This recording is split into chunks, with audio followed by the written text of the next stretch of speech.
What is up, guys? Basic Battles here, and a nice little change of pace here from the usual gaming stream. Today, I've been really into the handheld scene of gaming recently. Just watching a bunch of content of old handhelds such as the 3DS, the PS Vita, PSP, Game Boys, DSs, all that stuff, and the new generation of the Steam Deck, the new PlayStation Portal.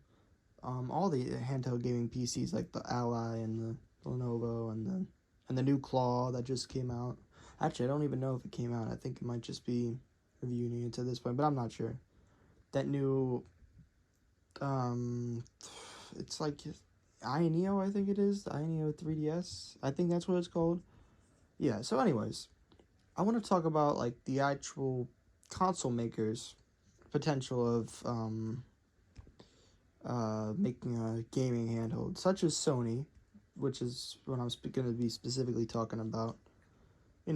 Obviously they just came out with the PlayStation Portal, but that's kind of just really a remote play device. It's not too much of a handheld gaming device, in the sense of you can play the games natively on it, like you could with their old handhelds like the PSP and Vita.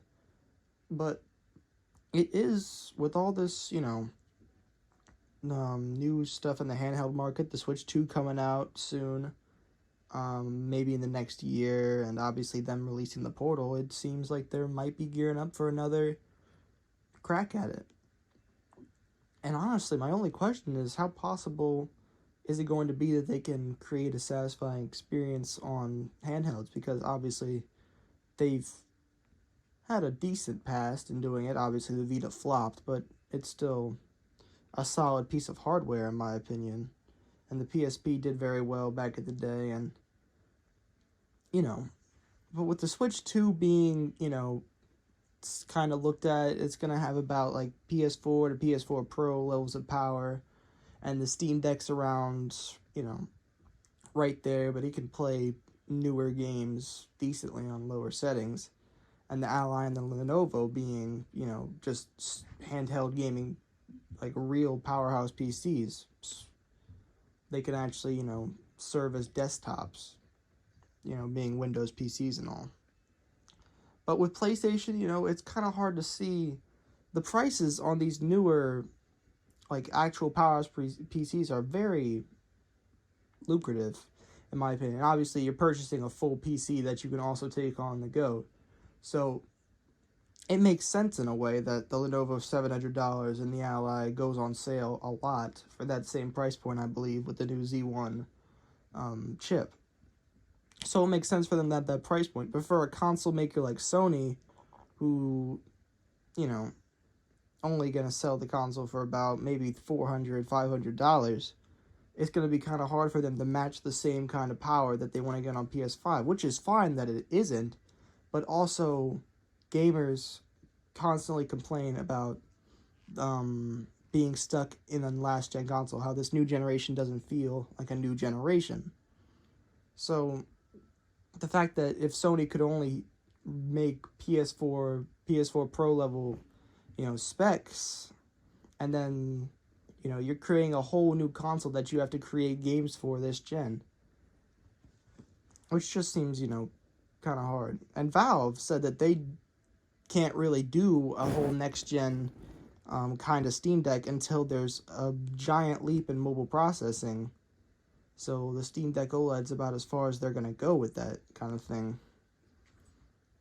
There's probably not going to be another generational leap for them for a while. So the fact that PS5 can't really do something like a PS5 on the go is a little bit concerning. And obviously, maybe the Portal was just a testing ground, but they would have to put something like PS5 Remote Play on the device to make it sort of appealing. But then that completely makes the PS Portal obsolete completely, which it kind of already is, in my opinion, because you can just play Remote Play on a laptop or a phone, which again, it's kind of different. You'd have to like lug a controller around with you, and the PS Portal is its own device, so it's a different kind of devices for if you only want to do Remote Play and your phone screen is kind of small and you don't want to lug a controller. So the PS Portal sort of makes sense. But anyways, back on topic. Say Sony were to make a PS4 level device that you could play PS4 games natively only. Well, then it just kind of disregards the PS5. It's just not really the new gen that everyone wants. It's just going to keep, this generation in the past even more than it already is. Which, in my opinion, I don't really mind.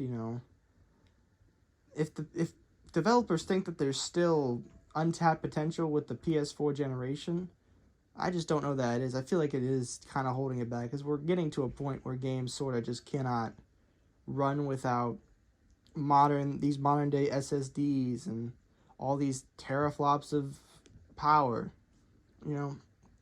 So, honestly, a handheld PlayStation on PS Vita 2 or whatever you might want to call it. I don't know what they'll call it. PlayStation Portable 2? That's what it would be. Vita 2?